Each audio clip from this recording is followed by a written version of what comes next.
Nagpakitang gilas sa international stage si Philippine boxing team member J. Brian Baricuatro matapos makasungkit ang silver medal sa kasalukuyang ginaganap na World Boxing Cup sa Astana, Kazakhstan.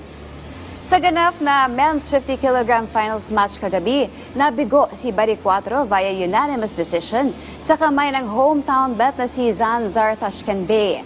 Sa unang round, parehong nagpakita ng bilis at nagpapakawala ng mabibigat na suntok ang dalawang boksingero.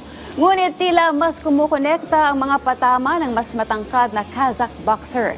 Nagpatuloy ito hanggang second round kung saan makikitang napagod na ang Pinoy bet dahil sa consistent taliksin ng kalaban.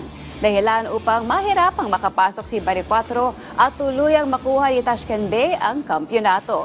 Si Baricuatro lamang ang nakasungkit ng medalya sa nasabing kompetisyon, kasama iba pang miyembro ng Association of Boxing Alliances in the Philippines o ABAP na sina Aaron Jude Bado, June Milardo Ogaire, Mark Ashley Fajardo at nag-iisang Pinay boxer na ipinadala sa nasabing kompetisyon na si Patricia Sumalinog.